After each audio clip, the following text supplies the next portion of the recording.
ہدی للناس وبینات من الہدی والفرقان فمن شہد منکم الشہر فلیصم۔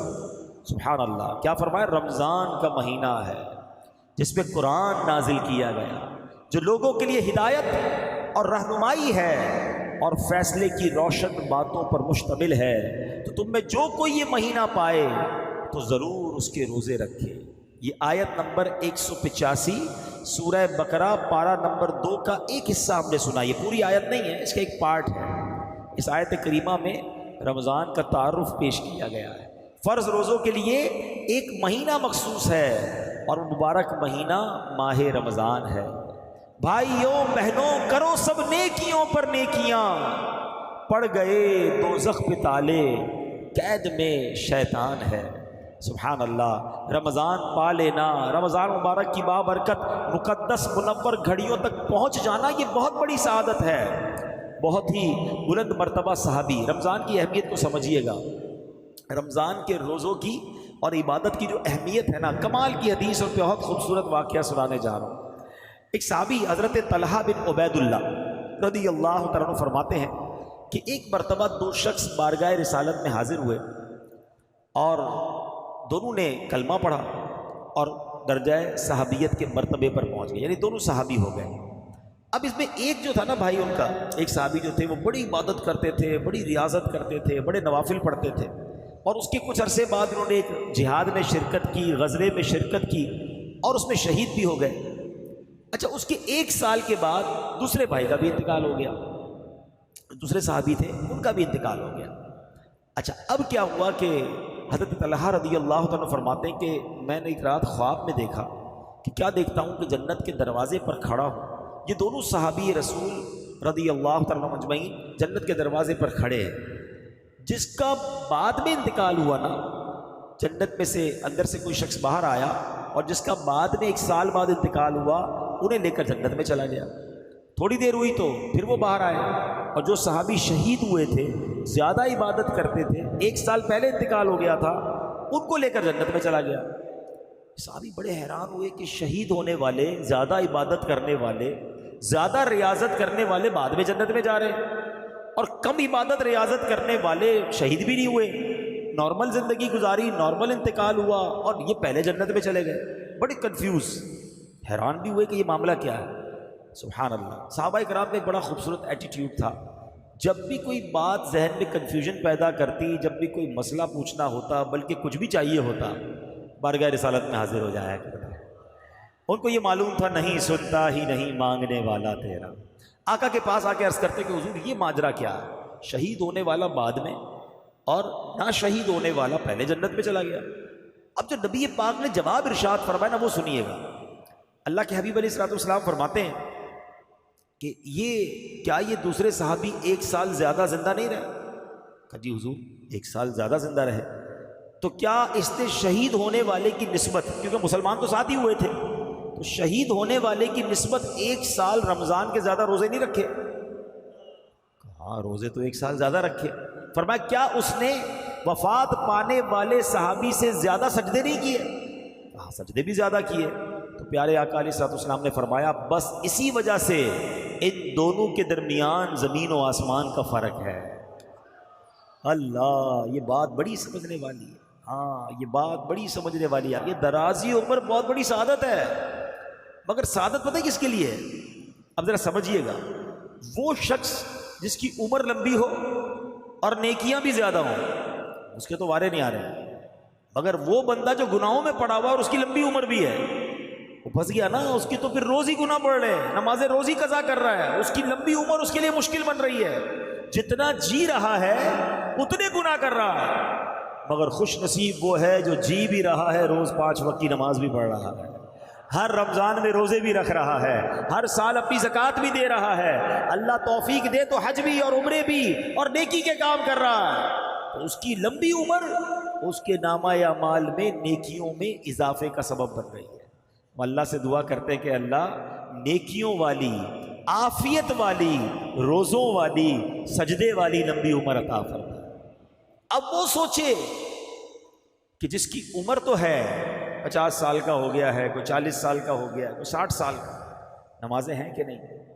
روزے ہیں کہ نہیں، سجدے ہیں کہ نہیں، کہیں ایسا تو نہیں کہ ہر گزرنے والا دن، سمجھو میری بات، ایکچولی لوگ برتھ ڈے مناتے ہیں، بڑی خوشیاں مناتے ہیں بھائی، 15ویں برتھ ڈے تو 20ویں برتھ ڈے تو 25ویں برتھ ڈے، اگر غور کریں نا تو یہ 1 سال آپ کی زندگی کا کم ہو گیا ہے.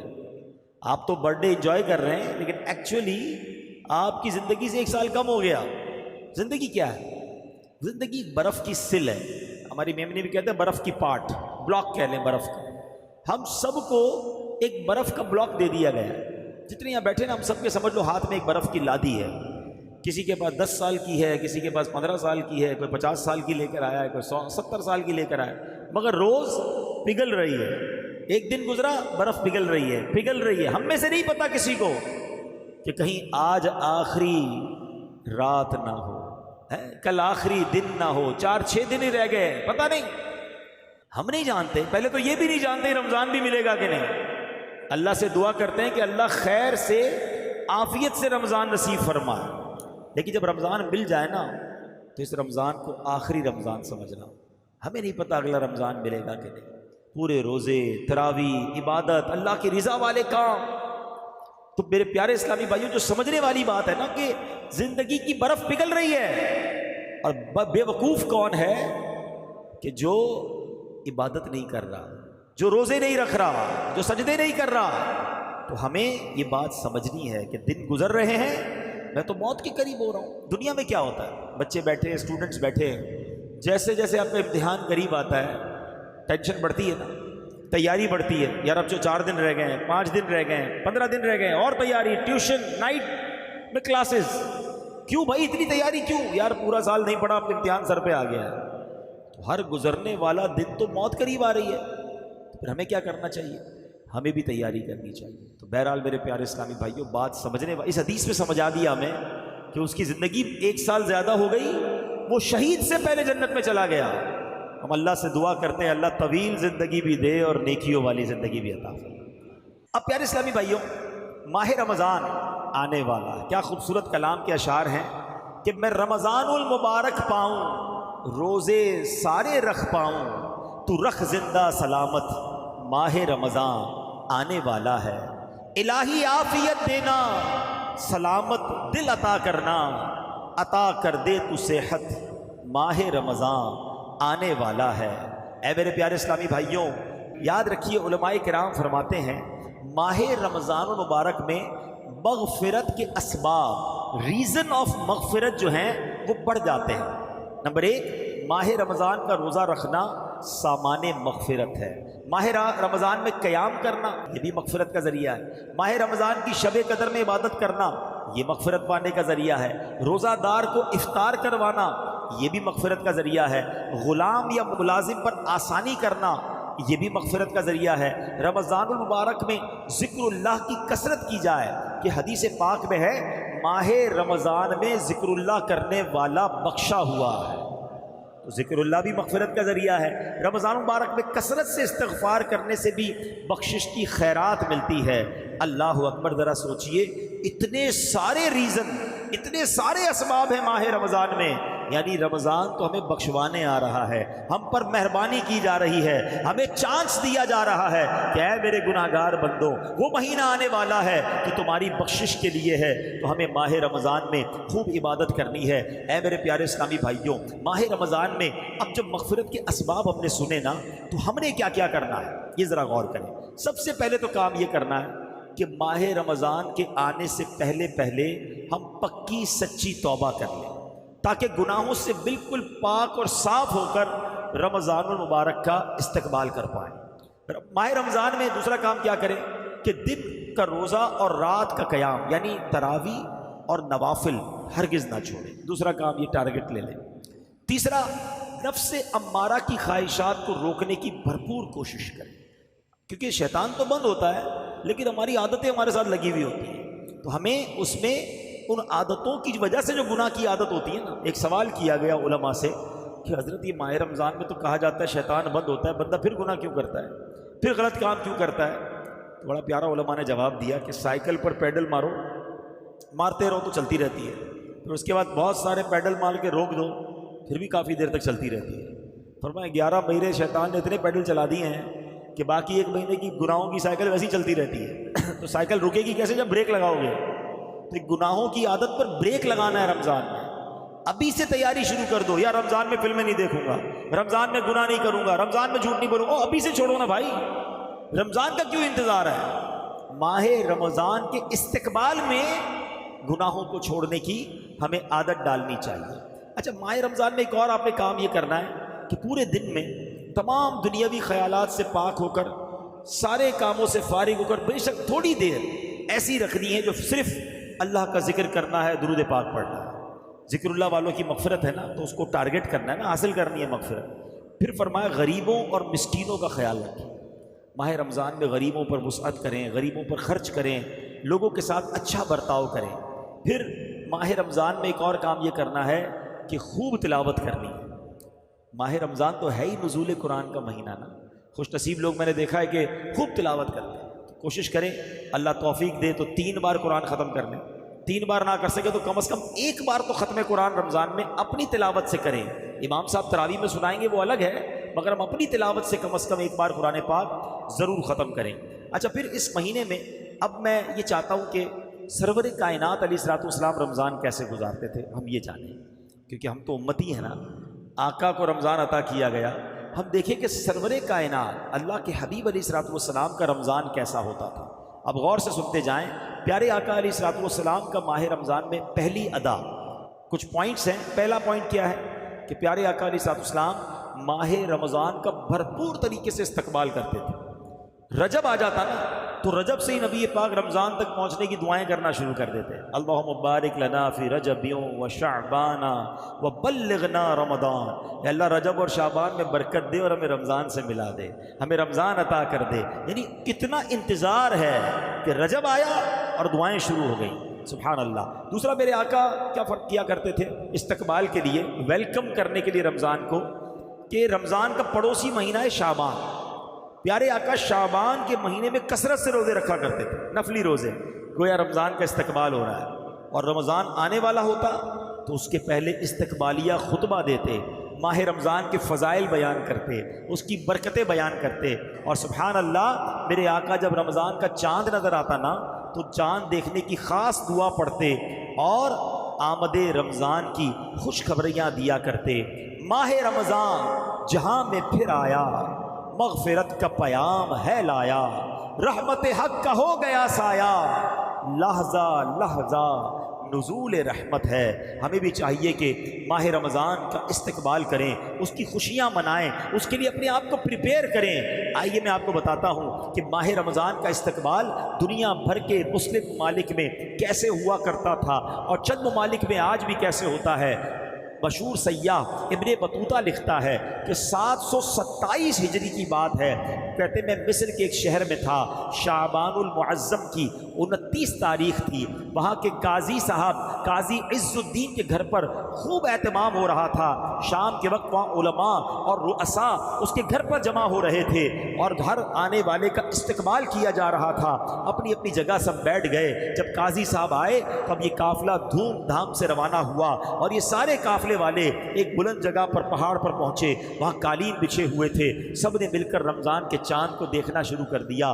جیسے ہی چاند نظر آیا پھر وہاں دعائے خیر کی گئی اور اس کے بعد نماز مغرب ادا کی گئی اور اس کے بعد سارے شہر والے ہاتھوں میں فانوس لیے، اپنے ہاتھوں میں قندیلیں لیے، گویا رمضان کا استقبال کرتے ہوئے سڑکوں پر نکل آئے. اور اس کے بعد ماہ رمضان کا اسی طرح ہر سال استقبال ہوتا. ان کا کہنا یہ ہے کہ لوگ سواری کا دن کہا کرتے جس دن رمضان کا چاند نظر آتا. اسی طرح میرے پیارے اسلامی بھائیوں، مغربی ممالک یعنی یہ جو مراکش اور اس کے اطراف کے ممالک ہیں وہاں کے بارے میں بتایا جاتا ہے کہ شعبان کے آخری عشرے سے ہی رمضان کے استقبال کی تیاریاں شروع ہو جاتی ہیں. اپنے گھروں کی صفائیاں لوگ کرتے ہیں، گھر میں رنگ و روغن کرواتے ہیں، جو چیزیں نئی لینی ہوتی ہیں وہ خرید لیتے ہیں اور اس کے بعد آمد رمضان پر ایک دوسرے کو مبارکباد دیتے ہیں. اور جب ماہ رمضان کا چاند نظر آتا ہے تو طرح طرح کے قصیدے پڑھے جاتے ہیں، اس کے استقبال کے گویا گیت گائے جاتے ہیں. اہل یمن کا بھی انداز بڑا نرالا ہے. جب ماہ رمضان کی آمد ہوتی ہے تو اہل یمن کلام کے ذریعے، قصیدوں کے ذریعے گویا رمضان کا استقبال کرتے ہیں۔ اردن میں جب چاند نظر آتا ہے ہوٹل بند کر دیے جاتے ہیں اور سحری کے وقت لوگوں کو جگانے کا اہتمام کیا جاتا ہے۔ موریتانیہ میں رمضان مبارک کا چاند دیکھنے کا اہتمام ہوتا ہے، اور جیسے ہی چاند نظر آتا ہے ہر طرف خوشی پھیل جاتی ہے، لوگ ایک دوسرے کو مبارکباد دیتے ہیں۔ صومالیہ میں آمد رمضان کی خوشی میں مساجد کو سجایا جاتا ہے، اور ترکیہ میں اس مہینے کو مہینوں کا بادشاہ کہا جاتا ہے۔ الغرض میرے پیارے اسلامی بھائیوں، اچھا انڈونیشیا کا تو عالم یہ ہے کہ وہاں لوگ رمضان کا چاند دیکھنے کے لیے ننگے پاؤں تعظیم کے ساتھ جاتے ہیں۔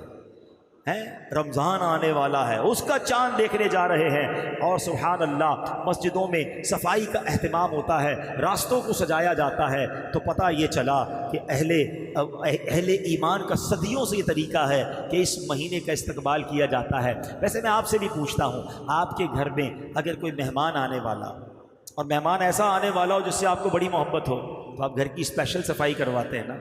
اور ایسا مہمان ہو جس کی آمد کا پورا برس انتظار ہو تو نئے نئے کھانے بناتے ہیں، بڑا گھر میں خوشبو کا اہتمام کرتے ہیں۔ رمضان تو وہ مہمان آ رہا ہے جو ہماری مغفرت کروانے آ رہا ہے، اللہ کی طرف سے ہمیں عطا کرنے آ رہا ہے۔ پہلا عشرہ عشرہ رحمت ہے، دوسرا عشرہ عشرہ مغفرت ہے، تیسرا عشرہ یہ جہنم سے آزادی کا عشرہ۔ ہر روز افطار کے وقت 10 لاکھ گناہگار بخشے جائیں گے۔ سارا سال میں اور آپ دعا کرتے ہیں نا، یا اللہ ہماری سن لے، ہے میرے مولا پکار سن لے۔ رمضان کی راتوں میں آسمان سے آواز لگائی جاتی ہے کوئی مانگنے والا کہ اس کی مراد پوری کر دی جائے، ہے کوئی سوالی اس کا سوال پورا کیا جائے، ہے کوئی مغفرت کا طلبگار اس کی مغفرت کر دی جائے، ہے کوئی توبہ کرنے والا اس کی توبہ قبول کی جائے۔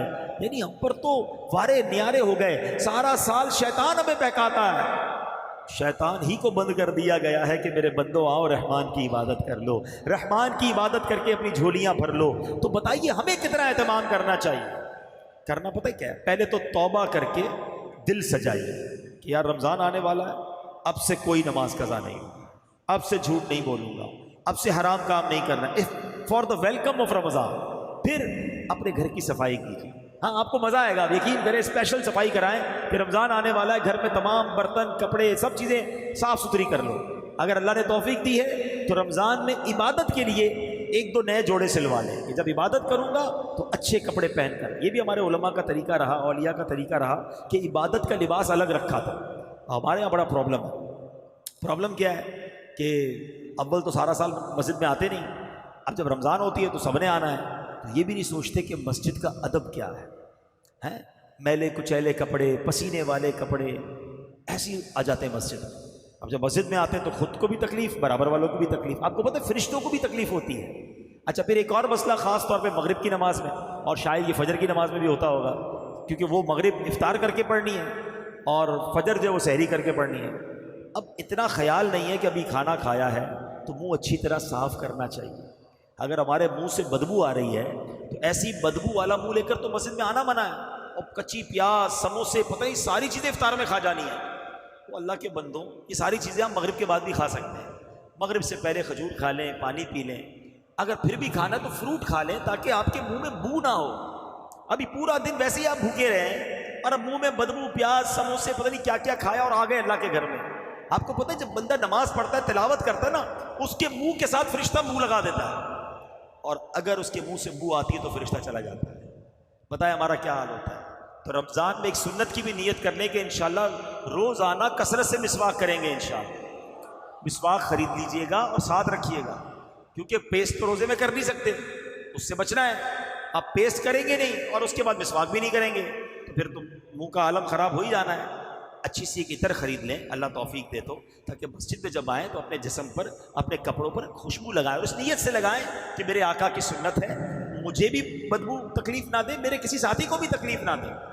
تو اللہ کے گھر کا ادب، اپنے گھر کی صفائی ستھرائی کا خیال رکھیں، تو جتنا کہتے ہیں نا رسپیکٹ کریں گے، جتنا ادب کریں گے اتنا عطا کیا جائے گا۔ وہ کہتے ہیں نا با ادب با نصیب، بے ادب بد نصیب۔ ہاں ادب جتنا کرو گے اتنی برکتیں ملیں گی۔ دوسرا نبی پاک کا انداز پتہ ہے کیا تھا کہ پیارے آقا علیہ الصلوۃ والسلام کے بارے میں آتا ہے کہ بی بی عائشہ صدیقہ فرماتی رضی اللہ تعالی عنہا کہ جب رمضان آتا تو میرے آقا کے چہرے کا رنگ بدل جاتا تھا، آپ کے چہرے پر اتنا خوف طاری ہو، اب فکر مند ہو جاتے تھے۔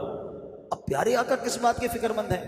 حضرت علامہ عبدالرؤف مناوی فرماتے ہیں اس کی شرح میں کہ رنگ مبارک تبدیل ہونے کا جو ریزن تھا نا وہ خوف خدا تھا. آپ خوف فرماتے تھے کہ کہیں رمضان میں حق کے بندگی ادا کرنے میں کوئی کمی نہ رہ جائے. یہ کون ہے؟ اللہ کے حبیب ہیں. ان کا یہ عالم ہے کہ آپ کا رنگ بدل جاتا کہ کہیں رمضان میں اللہ کی عبادت میں کوئی کمی نہ رہ جائے. اور ہمارا عالم کیا ہے؟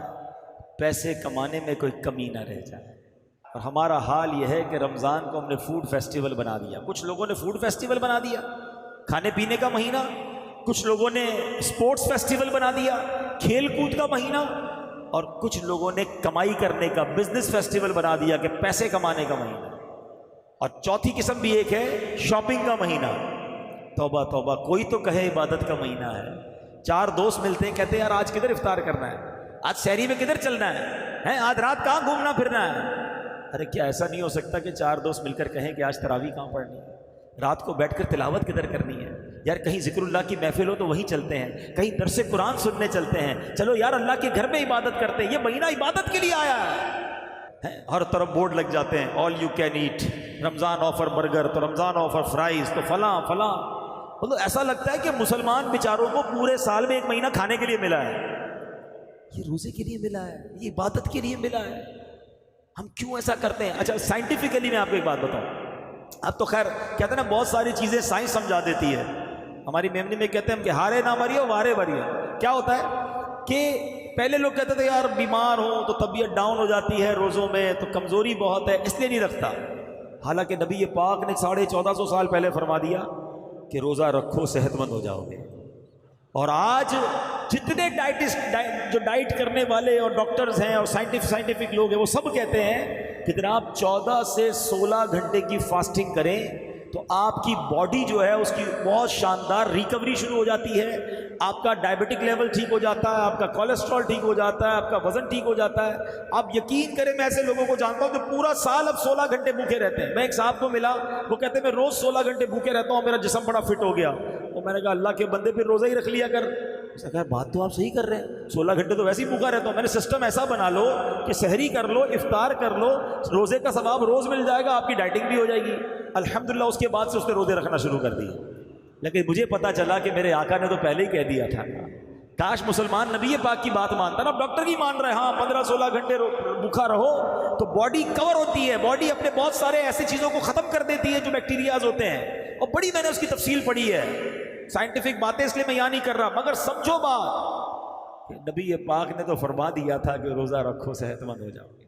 ہونا یہ چاہیے تھا کہ ہم رمضان کا پورا مہینہ روزے رکھتے, ہماری باڈی فٹ ہو جاتی, ہماری بیماریاں دور ہو جاتی, ہمارا ایکسٹرا فیٹ ختم ہو جاتا, ہمارا وزن کچھ اور اچھا ہو جاتا.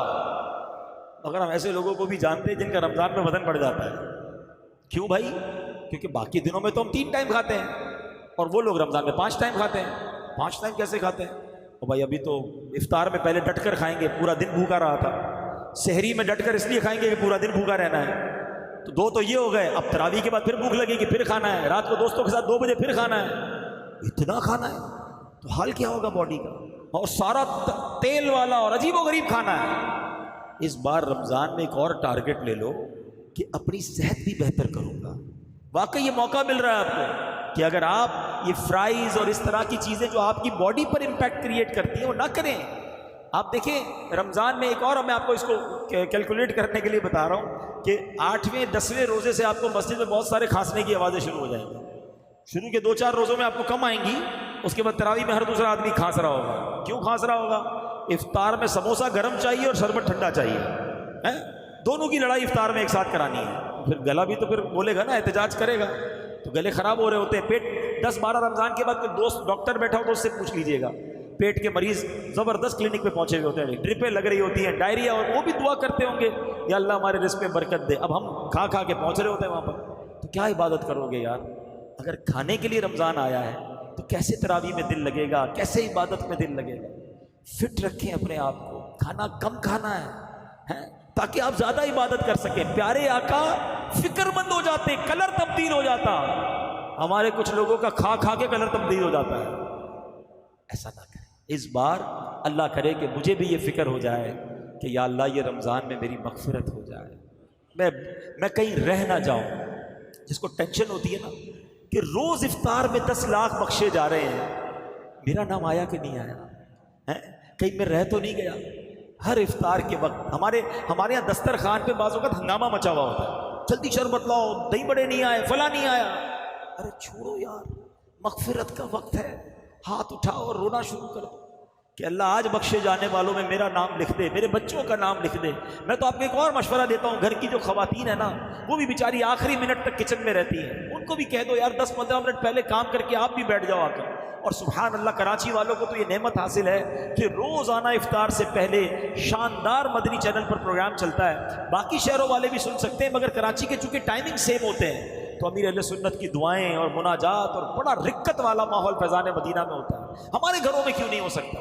اگر نہیں جا سکتے فیضان مدینہ تو دسترخوان پر بیٹھے ہوں، والدہ بھی بیٹھی ہو، بھائی بہن بھی بیٹھے ہو، بچے بھی بیٹھے ہوں، مدنی چینل سامنے، اور کاش سب کے آنسو بہ رہے ہوں کہ اللہ افطار کا وقت ہے، آج 10 لاکھ بخشے جائیں گے، مالک مجھے بھی بخش دے. اور جیسے جیسے دن گزرتے جائیں تو کہتے ہیں نا، فکر بڑھتی جائے کہ رمضان جا رہا ہے، میری بخشش ہوئی کہ نہیں. تو کونین کے والی کا عالم یہ تھا کہ آپ فکر مند رہتے تھے، خوف طاری تھا.